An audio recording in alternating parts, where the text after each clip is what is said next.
I guess we'll continue on the subject of violence. I'm looking at it not in a different perspective, but a different topic within the larger society. And so I'm going to hit that. So initially, Dr. Sheila Smith and I proposed to come here and engage in scholarly discourse and provide relevant information about actions to employ when interacting with law enforcement. A visionary framework for self-preservation and self-protection when interacting with the police.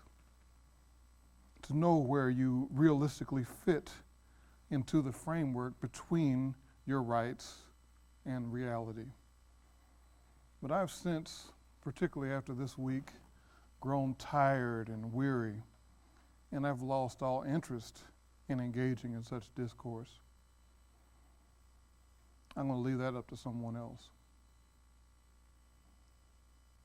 I recall a Richard Pryor stand-up describing his jail time on one occasion and how he went down there looking for justice. And that's exactly what he found, just us.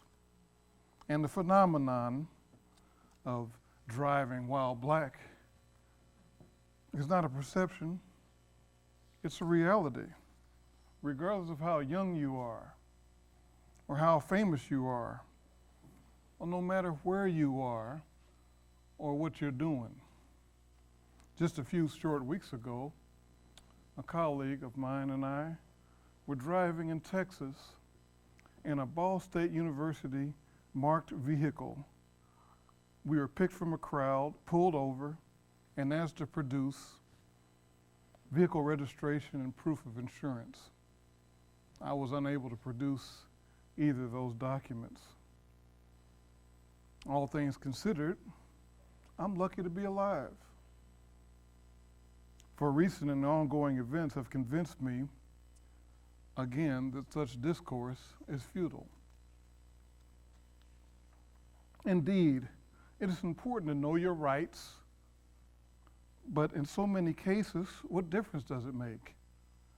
What difference did it make on University Boulevard when Sandra Bland Boulevard is what we call it today, just outside of the gates of Florida at Prairie View A&M? What difference did it make in Cincinnati? An incident initiated with absolutely no relevance to university policing or public safety. What difference did it make when a youngster in Northwest Indiana witnessed his father being tased and snatched from the passenger seat of the family vehicle, leaving the child scarred and traumatized for life? What difference did it make for a tennis champion who believed in his heart that we are slowly and surely transitioning towards a post-racial society?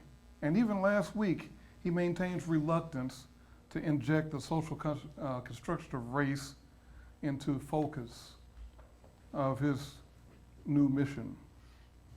Or this very passionate, angry, and distressed white woman in Utah who is not afraid to call it like it is with respect to the ills that resulted in the slaughter of her beloved son. You know, I can keep my hands at 10 and 2. I can say yes, sir, no, sir, or even yes, massa, or do all the things that my father told me to do, or all the things that I told my son to do. But it didn't prevent a revolver from being pressed against my temple by the Indianapolis Police Department during a traffic stop, leaving me traumatized for life. What difference did it make in Cleveland with this little boy?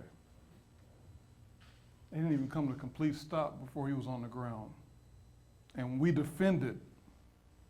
What difference did it make in Beaver Creek, Ohio, less than 70 miles from this campus?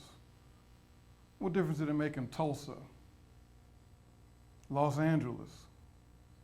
What difference did it make in Staten Island? What difference did it make in Baltimore? What difference? What difference did it make in Dallas at a pool party? It's my understanding that the girl was a threat in a bathing suit. What difference did it make in North Charleston? I don't know.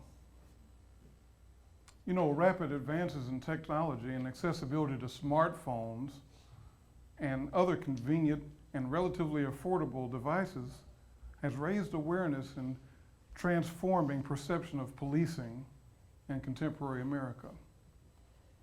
We call it the mobile justice movement. The mobile justice movement, as a means of activism, has contributed to a greater sense of empathy among many Americans and for individuals and groups of individuals like myself who have been repeatedly subjected to brutality and other forms of inappropriate police behavior. Young people like these high school students, Gloria and Ayo in Boston, expanded the scope of social media by creating apps designed to help youth understand rights, responsibilities, and resources. And recent widespread media coverage of police behavior has brought an increased awareness of the internal and external culture of the Fraternal Order of Police and police unions. Growing concerns about police conduct has induced fear in communities across the country. As a result, a myriad of formal and informal organizations have been developed to take part in various forms of activism designed to confront the violations of civil and human rights that the United States professes to uphold.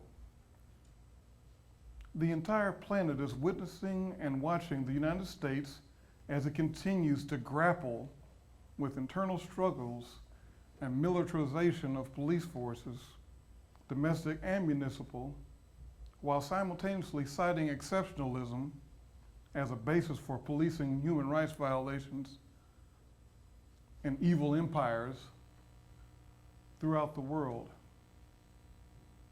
I have written and repeatedly proclaimed that our absence of critical reflection in this regard places this nation in serious jeopardy of imminent collapse under the weight of its own history.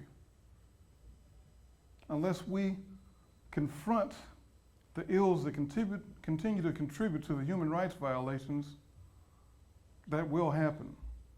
Now, please pardon the language.